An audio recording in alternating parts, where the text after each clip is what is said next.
Ya, saudara-saudara, hari ini kita akan belajar tentang dua kitab, yaitu 1 dan 2 Tesalonika. Ya, semula tadinya Timotius mau digabungkan, tetapi nanti Timotius akan masuk dalam pembahasan surat pengembalaan ya, bersama dengan Titus ditambah dengan Filemon ya. Jadi nanti kalau tidak ada halangan nanti hari Senin ya. Saya akan share screen saudara untuk bahan kita. Ya, saya berharap kita sudah baca kitab Tesalonika ini ya. Tidak banyak sih sebenarnya kitab ini, yang kita bisa belajar dari kitab ini. Jadi kita akan lihat dulu 1 Tesalonika, kemudian nanti 2 Tesalonika ya, baru kemudian kita akan bahas pertanyaannya ya. Nah, kita dulu saudara secara umum kota Tesalonika ini.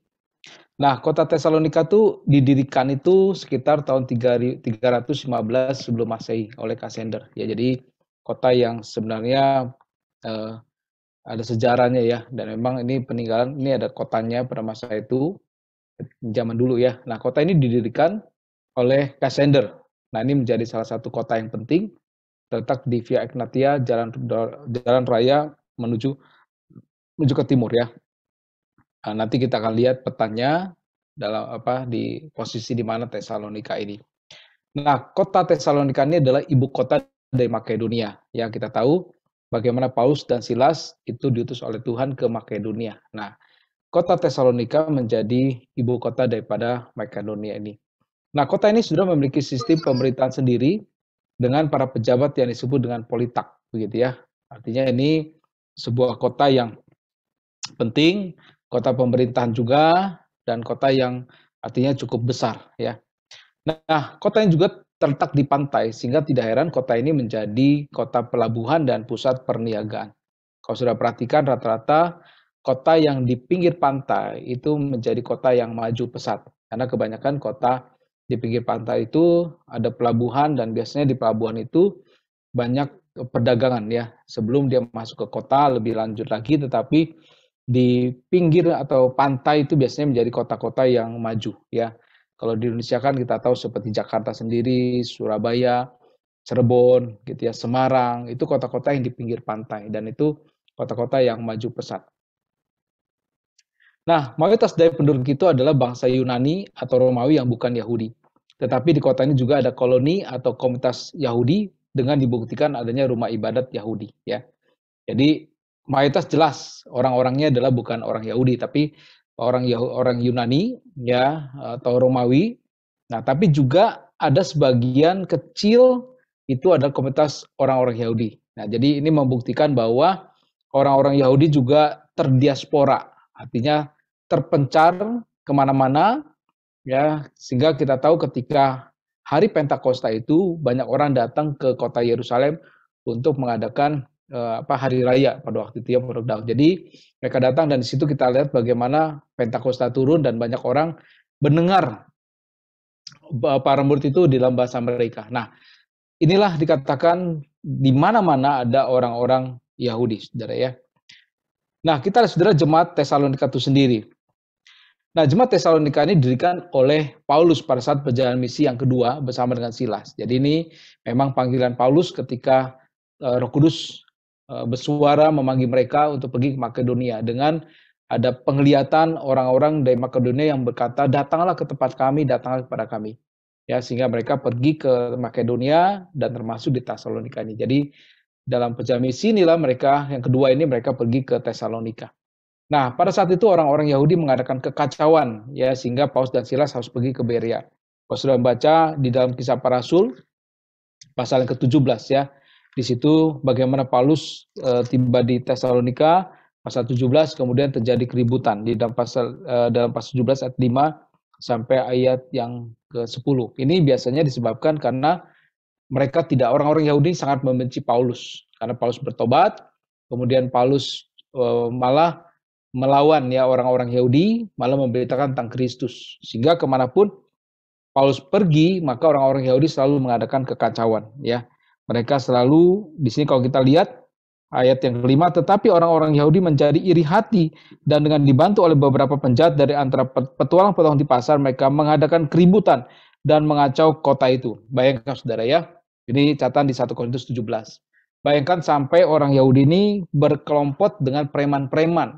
Kalau saya katakan kalau sekarang itu preman-preman, penjahat-penjahat yang di pasar-pasar, itu preman-preman. Dan mereka mengacau sehingga kemudian Paulus itu harus pergi ya ke Berea.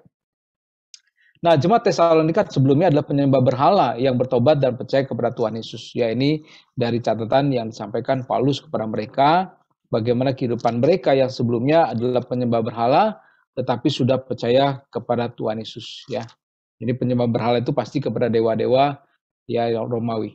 Nah, pada saat di Athena, Paulus mengutus Timotius ke Tesalonika untuk memastikan kondisi jemaat, dan saat Timotius kembali dan menjumpai Paulus di Korintus, Paulus menulis surat 1 Tesalonika ini. Jadi, ini bisa dipahami konteksnya adalah Paulus mengutus Timotius dan waktu kembali Timotius itu menceritakan kondisi di Tesalonika ini sehingga Paulus kemudian mengirimkan surat 1 Tesalonika ini.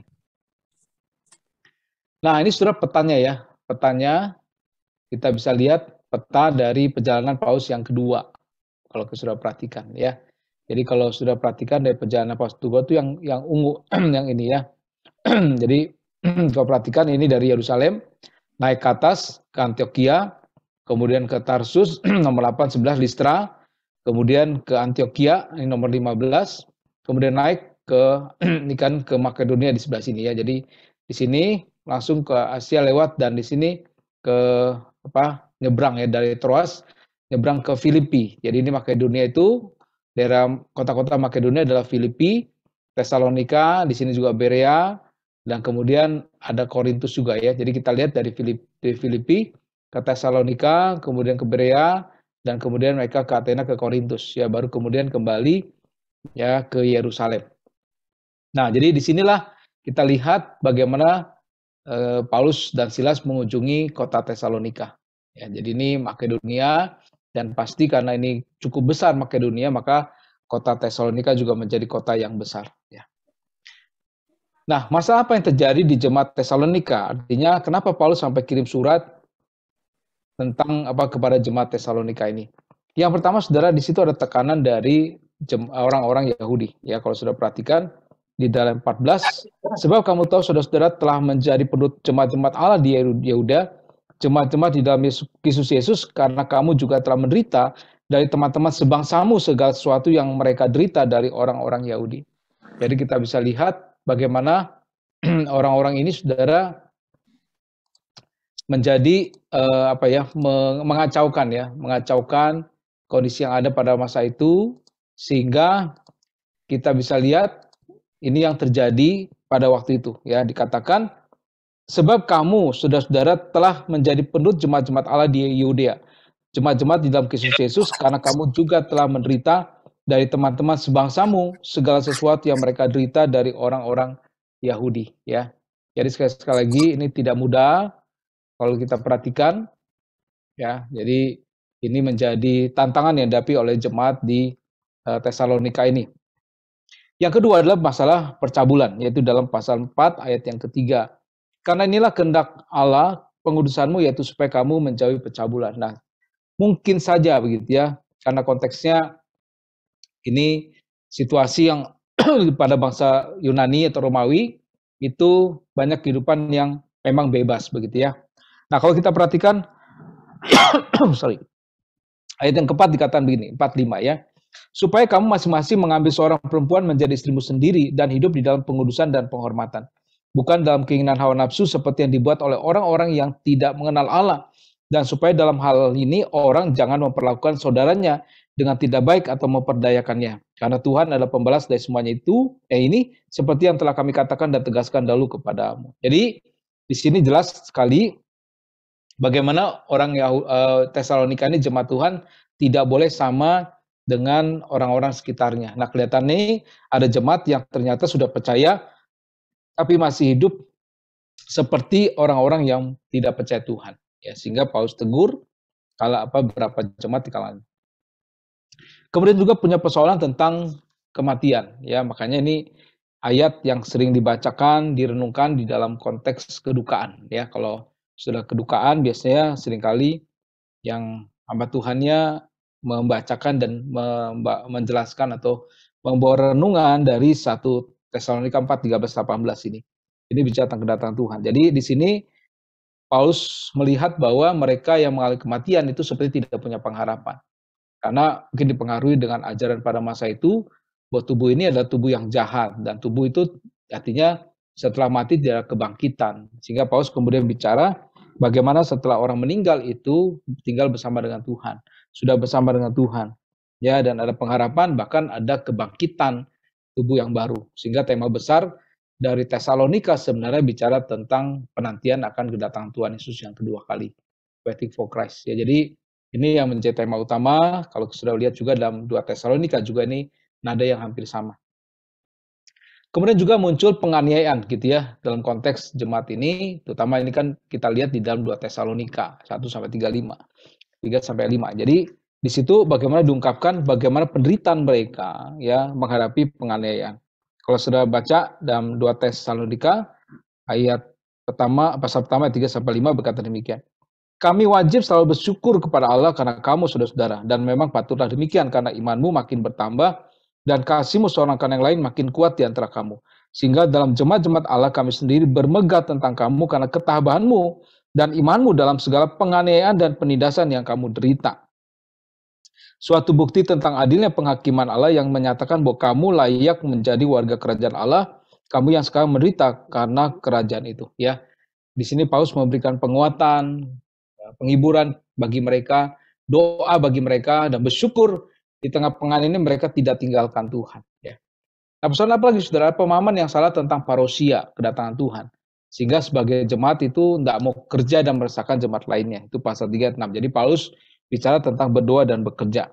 Tetapi kami berpesan kepadamu saudara-saudara dalam nama Tuhan Yesus Kristus supaya kamu menjauhkan diri dari setiap saudara yang tidak melakukan pekerjaannya dan yang tidak menurut ajaran yang telah kamu terima dari kami. Jadi kalau kita di sini ada orang-orang yang jahat dikatakan, ya, yang mengacau. Mereka itu mengikuti ajaran yang tidak benar. Ya, jadi mereka menantikan kedatangan parousia, kedatangan Kristus, tapi mereka tidak bekerja. Nah, ini saudara kalau sudah pernah menyaksikan kan ini yang pernah terjadi, ya. Jadi ada orang yang punya ramalan bahwa Tuhan Yesus akan datang, sehingga banyak orang-orang yang meninggalkan pekerjaannya, bahkan keluarganya berkumpul bersama. Kalau tidak salah itu di Bandung, ya. Nah, mereka pada hari hanya mereka menanti sama-sama, ternyata bukan Tuhan Yesus yang datang, tapi justru polisi yang datang ngangkut mereka, ya. Jadi di sini pemahaman yang salah, dan Paulus juga menekankan bicara tentang parousia itu bukan bicara seperti itu. Nah, kita lihat saudara penanggalan dan keautentikan daripada surat ini. Nah, surat 1 Tesalonika ditulis oleh Paulus setelah ia tiba di Korintus pada awal tahun 51 Masehi atau 50 ketika Galio baru menjabat sebagai gubernur di Akaya, ya. Jadi itu di dalam Kisah Rasul 18 12-18. Nah, kemudian juga bukti internal penulisan Paulus, 1 Tesalonika itu masuk dalam koleksi Marcion. Ini termasuk orang-orang yang pertama, ya, orang-orang tokoh-tokoh gereja di awal. Kemudian ada namanya kanon Muratorian, kemudian dikutip oleh Irenaeus dan telah diakui keasliannya pada masa Clemens dari Alexandrian, dan Tertullian yang tertulis dalam versi Latin kuno dan Syria kuno. Jadi ini diakui dari awal-awal gereja itu berdiri. Nah, bukti internal penulisan Paulus, gaya bahasa penulisan khas Paulus. Jadi jelas ini memang tulisan dari Paulus karena memang khas suratnya dari Paulus. Ya, kalau kita membuktikan surat itu dari siapa, maka kita harus tahu gaya penulisan orang tersebut, atau bahkan penulisan model bentuknya juga seperti apa. Ya, nah, jadi dari bukti internal dan eksternal, ini adalah bukti bahwa Paulus yang menulis surat ini. Nah, ini saudara peta bagaimana surat-surat itu ditulis, ya, kalau sudah perhatikan. Nah, surat 1 dan 2 Tesalonika itu ditulis di Korintus. Jadi kalau di Roma itu ditulis kitab Efesus, Kolose, Filemon, Filipi, Ibrani, 2 Timotius, Makedonia juga, 2 Korintus, 1 Timotius, Titus. Nah, di Efesus itu muncul 1 Korintus, ya. Nah, kemudian jelas di surat 1-2 Tesalonika itu ditulis di Korintus, ya. Ini tempat yang diduga penulisan daripada surat 1 Tesalonika. Nah, buat apa Paulus menulis surat ini, saudara? Jadi Paulus itu menyatakan kepuasannya. Kalau sudah perhatikan di dalam awal-awal dia bersyukur, dia melihat bahwa jemaat ini selalu kuat, luar biasa, ya. Bangga begitu, ya, mengucap syukur, ya, jadi terhadap jemaat ini. Nah, tapi Paulus juga merasa perlu untuk menjawab tuduhan mungkin oleh para lawan Yahudi bahwa ia mencari keuntungan pribadi atau bersikap pengecut ya. Jadi kalau saudara perhatikan di dalam pasal 2 ayat 1 dan 12 sampai 12 itu pembelaan daripada Paulus ya. Jadi bagaimana dia tuh melayani bukan karena ada maksud tertentu, tapi bagaimana dia memang melayani ya dengan kesungguhan hati. Kemudian juga Paulus mendorong jemaat untuk bertekun sekalipun mereka mendapatkan perlawanan dari orang Yahudi, yaitu dalam pasal 2 dan seterusnya tetap ada sukacita ya, walaupun ada tantangan tapi mereka tetap kuat ya supaya mereka juga tetap bertahan dalam iman. Nah, Paulus juga menunjukkan keunggulan moralitas Kristen atas orang-orang kafir itu dalam pasal 4 ya, dalam nasihat hidup kudus. Nah, untuk menjaga mereka dari usaha orang-orang kafir yang mau mengembalikan orang Kristen yang baru bertobat pada kebiasaan lama mereka, termasuk yang tadi ya, teguran tentang percabulan. Jadi mereka harus jangan bergaul dengan orang-orang yang tidak percaya kepada Tuhan. Ya, di sini Paulus menekankan hal tersebut. Jadi kalau kita perhatikan tujuan penulisannya adalah ia membetulkan kesalahpahaman tentang parousia juga. Jadi di sini beberapa jemaat cemas akan orang yang mereka kasih telah meninggal, sementara beberapa yang lain jatuh pada kemalasan karena mereka percaya Tuhan akan segera datang. Jadi ada beberapa respon tentang parousia, kedatangan Tuhan. Ya, dan di sini Paulus dalam melalui surat ini menjelaskan, mengklirkan ajaran yang sesungguhnya. Ya, sebenarnya pada masa ini juga banyak yang kesalahpahaman tentang ajaran akhir zaman ya. Jadi sebenarnya perlu kita juga belajarkan hal ini. Nah, ia mendorong jemaat juga untuk menghormati pemimpin mereka. Ini karena mungkin ada konflik-konflik yang terjadi ya. Kalau sudah perhatikan di dalam 1 Tesalonika pasal 5 ayat 12 dikatakan demikian. Kami minta kepadamu saudara-saudara supaya kamu menghormati mereka yang bekerja keras di antara kamu, yang memimpin kamu dalam Tuhan dan yang menegur kamu. Dan supaya kamu sungguh-sungguh menjunjung mereka dalam kasih karena pekerjaan mereka. Hiduplah selalu dalam damai seorang dengan yang lain. Jadi ini ada persoalan juga, terutama menghormati pemimpin. Ya, secara khusus memang kita tidak tahu konteks yang terjadi berkenaan dengan jemaat ini. Tapi kelihatannya ini ada problem perpecahan dan mereka tidak menghargai pemimpin-pemimpin jemaat pada waktu itu. Ya. Nah, Paulus juga dikatakan memberi petunjuk tentang manifestasi roh. Ya, di sini kalau sudah perhatikan di dalam artinya tentang iman ya. Karena kalau kita lihat dalam ayat 19 sampai 20 di sini juga bicara tentang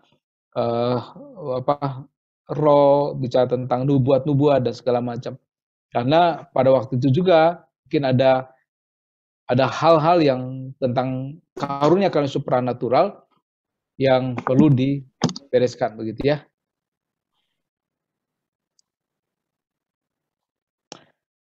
Nah, jadi saudara kalau kita perhatikan di dalam 2 Tesalonika 1:19 dan 21 dikatakan, janganlah padamkan roh, dan janganlah anggap rendah nubuat-nubuat. Ujilah segala sesuatu, dan peganglah yang baik. Jadi, di sini sebenarnya Tuhan bisa bekerja, ya, dengan karya Roh Kudus dalam kehidupan orang percaya. Nah, di situ juga jangan ditekan, karena bisa juga Tuhan bekerja berkarya, ya. Dan nubuat-nubuat itu bisa terjadi untuk pembangunan akan jemaat Tuhan.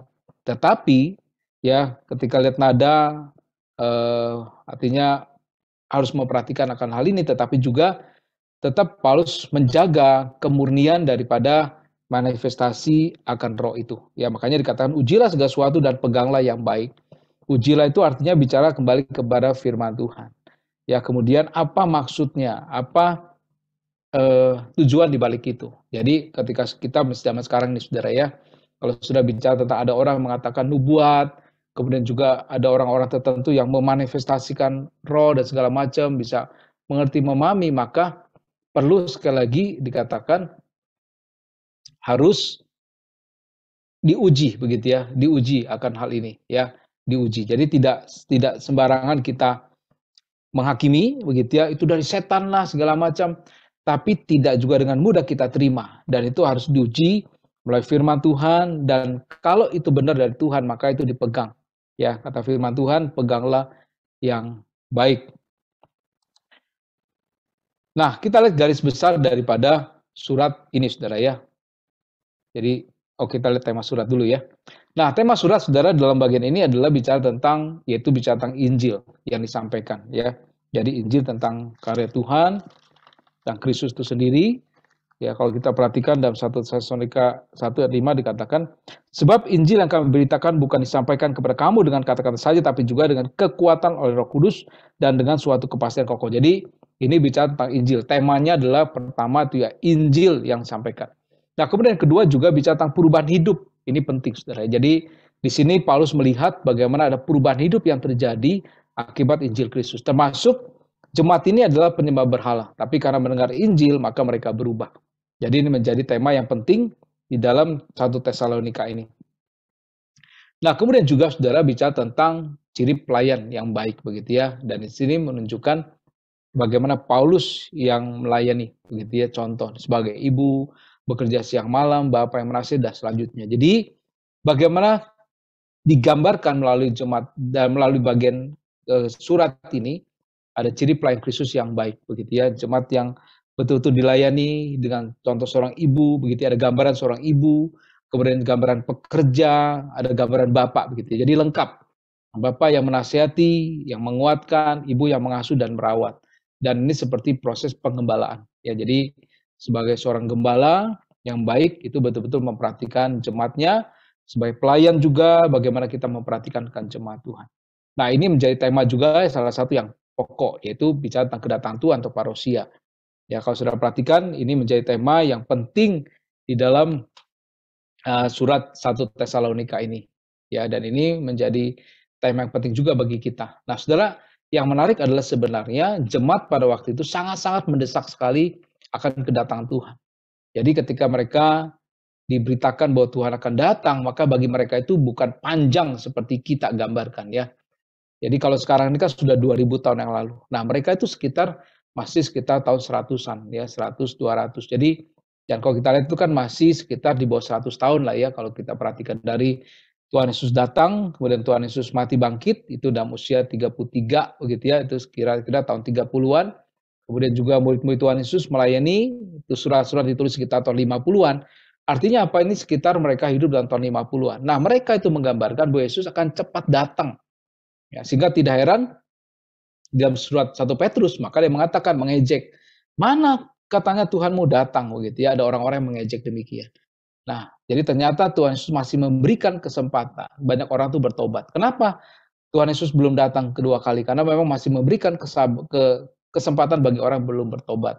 Masih panjang sabar sampai saat ini. Dan kita tidak tahu, saudara ya, karena firman Tuhan juga katakan kalau Injil itu sudah diberitakan kepada semua orang, baru Kristus datang kedua kali. Jadi ini menjadi bagian kita untuk terus memberitakan Injil dimanapun saja supaya Kristus itu datang yang kedua kali. Nah, saudara, garis besar daripada surat 1 Tesalonika, kalau saudara perhatikan ya, biasa itu ada salam, kemudian ada doa syukur, ayat 2 sampai 10. Nah, kemudian pasal 2 itu bicara tentang karya Paulus Tesalonika ya. Jadi Paulus sampaikan tentang hal itu, kemudian juga bicara tentang relasi Paulus satu dengan jemaat Tesalonika, ayat 17 sampai ya pasal 3:13 ya. Artinya ini ada kedekatan sebenarnya ya. Penting juga bagaimana gambaran Paulus itu betul-betul rindu ya. Kalau kita lihat di sini, sebab ayat 18, sebab kami telah berniat untuk datang kepada kamu, aku Paulus malah lebih dari sekali. Tapi iblis telah mencegah kami, sebab siapakah yang pengharapan kami atau sukacita kami, atau mahkota kemegahan kami di hadapan Yesus Tuhan kita pada waktu kedatangannya kalau bukan kamu. Sungguh kamulah kemuliaan kami dan sukacita kami. Jadi betul-betul ada kedekatan gambaran, walaupun saudara ya kita tahu Paulus itu datang kemudian langsung pergi ke Berea. Tapi di situ ada buah pemberitaan Paulus, karena Paulus juga mengatakan bahwa kami datang memberitakan Injil, dan di situ bagaimana mereka tuh menjadi orang-orang yang diubahkan Tuhan. Nah, baru kemudian masuk dalam nasihat-nasihat praktis, ya bisa tentang pengudusan, bisa tentang juga praktek bisa saling mengasihi karena ada konflik di situ. Terus juga bicara tentang ya pasal 11 pasal 4 ayat 11 12 itu bicara bagaimana dikatakan hal-hal yang berkenaan dengan orang-orang luar begitu ya. Di sini dan anggaplah sebagai suatu kehormatan untuk hidup tenang, untuk mengurus persoalan-persoalan sendiri dan bekerja dengan tangan seperti yang telah kami pesankan kepada kamu, sehingga kamu hidup sebagai orang-orang yang sopan di mata orang luar dan tidak bergantung pada mereka. Jadi di sini Paulus juga mengingatkan mereka bahwa mereka juga harus hidup sebagai orang Kristen yang benar-benar, yang sejati begitu, yang jujur, yang bekerja dengan keseriusan sehingga tidak menjadi malu ya oleh karena mereka bergantung pada orang lain. Nah, kemudian baru masuk tema parousia, datang Tuhan yang kedua kali, dan kemudian ada nasihat praktis ya, hal-hal yang singkat, sangat-sangat singkat sebenarnya ya kalau kita perhatikan, tapi itu sangat penting. Ya, seperti misalnya ayat 16, bersukacitalah senantiasa, sangat pendek dua kata.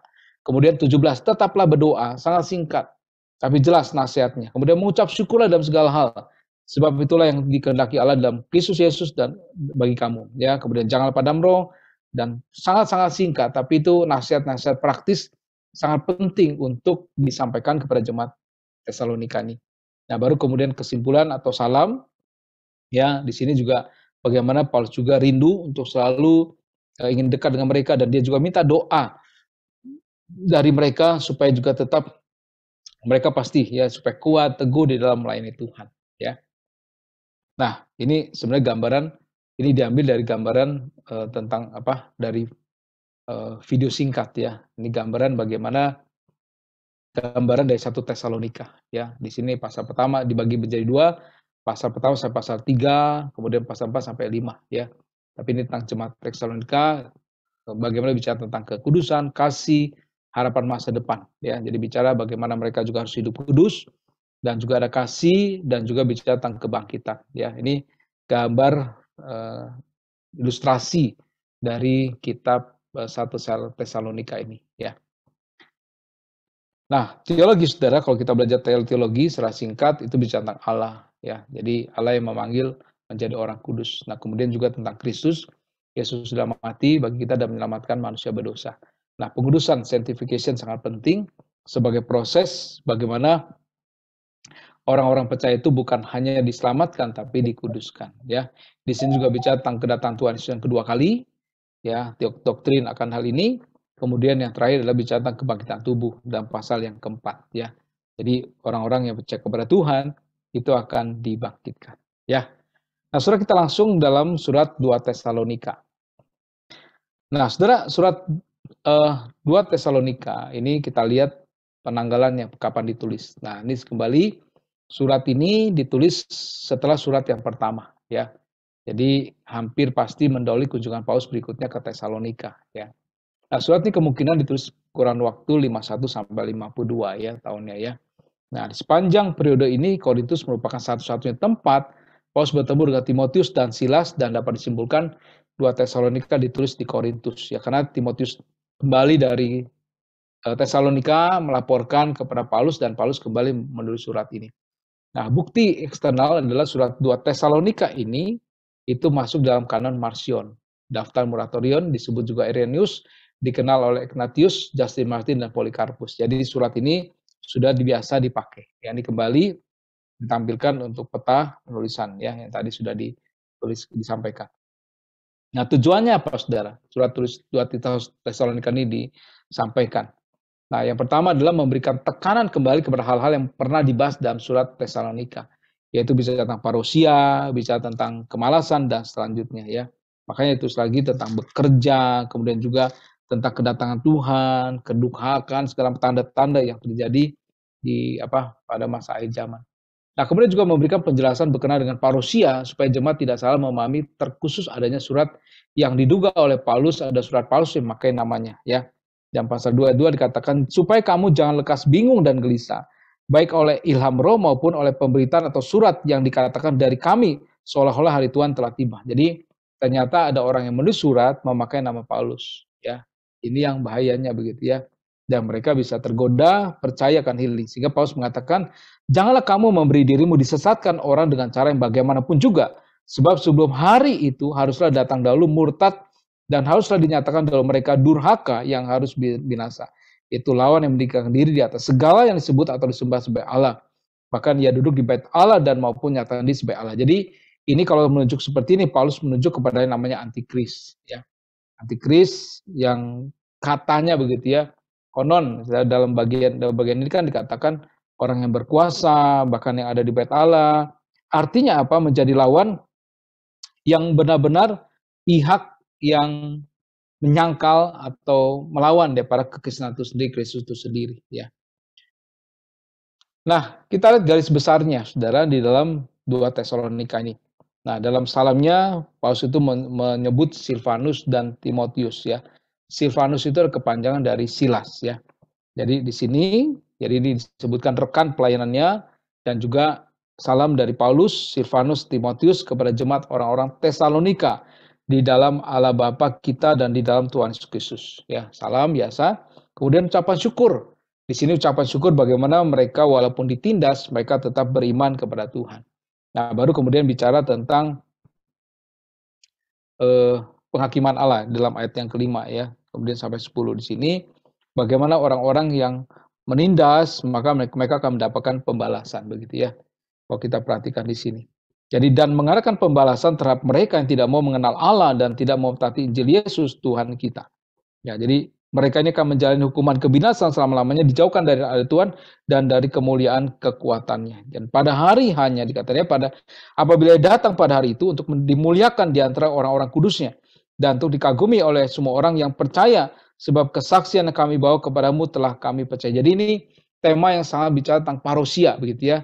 Dan Kristus akan datang kedua kali, akan menggenapi janjinya dan akan menjadi hakim, akan menghakimi orang-orang yang berdosa yang menjadi musuh-musuh Allah. Nah, baru kemudian ada doa yang dinaikkan. Jadi Paulus rindu bagaimana Paulus berdoa untuk jemaat ini ya, supaya sungguh Tuhan boleh melahirkan mereka menjadi umat Tuhan ya. Kemudian bicara tentang parousia, kedurhakaan sebelum kedatangan Tuhan. Ya disampaikan ya, hari Tuhan belum datang, kemudian manusia durhaka akan dinyatakan, terus ia akan takut kalau Tuhan pada saat dia datang dan seterusnya ya. Jadi ini gambaran tentang proses kedatangan ya. Jadi ada yang namanya antikris atau si pendurhaka. Kedatangan si pendurhaka itu adalah pekerjaan iblis dan akan disertai rupa-rupa perbuatan ajaib, tanda-tanda dan mujizat-mujizat palsu dengan rupa-rupa tipu daya jahat terhadap orang-orang yang harus binasa karena mereka tidak menerima dan mengasihi kebenaran dapat menyamakan mereka. Nah, kalau bicara tentang antikris, saudara, memang ini diskusi yang sangat panjang. Dan ada yang mengatakan Sebaba termasuk antikris karena dia bisa melakukan tanda-tanda mujizat. Ya, kehebatan begitu ya. Nah, kita tidak tahu saudara ya. Ada yang bilang antikris ini adalah negara. Ada yang bilang antikris ini adalah oknum tertentu atau pemerintahan tertentu, bangsa tertentu. Ya, ada yang bilang Nazi lah, ada yang bilang Kaisar Roma begitu ya, yang seperti Nero, kaisar yang benci orang Kristen yang menindas macam-macam. Tapi nanti juga ada yang mengatakan ini orang yang sangat berkuasa penuh, hebat luar biasa dan dia menjadi pemimpin orang-orang yang memimpin orang-orang menindas orang-orang Kristen. Ya, ada pengadilan yang sangat hebat besar nanti. Nah, kemudian juga ada ucapan syukur ya, dalam pasal 2 ayat 13 sampai 17 yaitu bicara tentang pilihan Allah, pengudusan Allah. Memilih karena anugerah dan di situ belajar kita mengucap syukur atas apa yang Tuhan boleh kerjakan. Kemudian bicara tentang nasihat-nasihat tentang pekerjaan, kemudian nasihat juga bicara tentang ya jangan jadi orang malas dan selanjutnya ya. Nah, baru masuk kesimpulan ayat 16 dan 18 sama Saudara ya. Di sini ada salam, kemudian berkat. Di sini juga bagaimana jelas Paulus juga mengatakan begini ya. Salam daripadaku Paulus, salam ini kutulis dengan tanganku sendiri. Inilah tanda dalam setiap surat, beginilah tulisanku. Kasih karunia Yesus Kristus Tuhan kita menyertai kamu sekalian. Jadi ciri Paulus sendiri muncul ya. Memang menarik Saudara. Kalau Saudara perhatikan tampaknya 17-18 ini tulis tangan Paulus. Maksudnya apa Saudara? Maksudnya adalah Paulus jelas itu juga mempunyai sekretaris ya, punya sekretaris, dia bisa menolong dia untuk menuliskan. Tapi surat intinya memang dari Paulus. Tapi khusus bagian ini Paulus yang menulis dengan tangan Paulus sendiri ya. Jadi Paulus menuliskan dia tanda mungkin ini cap atau tanda tangan seperti kita menulis surat kepada orang lain atau membuat surat ya dan situ ada tanda tangan kita dan Paulus memberikan tanda tangannya sebagai bukti surat dari dia. Nah ini gambaran kembali saudara secara garis besar ilustrasi di dalam gambar ya. Jadi bagaimana pasal pertama ini kan 3 pasal. Jadi pasal pertama itu bicara tentang pengharapan meski dalam penganiayaan. Ya, tidak mudah, tapi Paulus bersyukur. Mereka tetap setia, dalam penderitaan, mereka dianiaya, tapi mereka tetap. Dan ini ditujukan kepada kedatangan Kristus sebagai pengharapan. Ya. Kemudian juga bicara tentang hari Tuhan. Di sini ya digambarkan hari Tuhan itu datang. Ya, dan kemudian juga bagaimana digambarkan tentang anugerah Tuhan ya di sini ya. Walaupun mungkin situasi tidak mudah, tapi yang paling penting Tuhan tuh telah memilih mereka. Nah, baru kemudian ada nasihat-nasihat tentang kemalasan dan selanjutnya bahkan Paulus memberikan keteladanan dia sendiri sebagai orang yang melayani, ya, di situ. Nah, teologi saudara hampir sama, yaitu bicara tentang Allah, yaitu menghakimi, memilih orang berdosa dan untuk diselamatkan. Jadi pemahaman tentang teologi Allah di sini Allah adalah Allah yang menghakimi dalam pasal pertama, ya. Datang hadir dia sebagai hakim dan jelas orang yang percaya akan diselamatkan, orang yang tidak percaya akan dihakimi, akan binasa selama-lamanya. Dan di sini dengan anugerahnya Allah juga memilih orang-orang yang diselamatkan. Nah, doktrin Kristus akan datang yang kedua kali. Dia akan mengalahkan si pendurhaka dan dia juga memberikan penghiburan dan pengharapan bagi orang-orang Kristen, ya. Nah, bagaimana konteks zaman sekarang Saudara dari surat 1 dan 2 Tesalonika ini? Nah, yang pertama Saudara jelas memberikan penghiburan bagi jemaat yang bergumul dengan godaan nafsu badani dan berduka cita karena kehilangan keluarga yang meninggal. Jadi konteksnya kan tadi ada pencabulan, godaan, ya dan nafsu dan segala macam. Nah, ini menjadi kekuatan ya bahwa ada memang pergumulan yang terjadi, tapi ada nasihat yang diberikan. Dan terutama juga ini surat yang seringkali disampaikan dalam kedukaan. Bahwa bagi mereka yang meninggal, itu mereka tidak hilang atau apa, tapi justru mereka bersama dengan Tuhan. Di sini juga ada keyakinan terjadi transformasi hidup dalam kehidupan orang percaya oleh karena Yesus Kristus. Jadi seperti orang Tesalonika yang penyembah berhala, mereka ketika percaya Tuhan, mereka bisa diubahkan ya menjadi orang-orang yang baru dalam Kristus. Nah, kemudian kedatangan Yesus Kristus yang kedua kali pasti terjadi dan harus disikapi dengan sikap berjaga-jaga dan memuliakan Tuhan. Nah, kita lagi menanti nih kedatangan Tuhan Yesus yang kedua kali. Jadi dalam hal ini kita juga harus hidup kudus di hadapan Tuhan dan jaga-jaga dan memuliakan Tuhan, ya.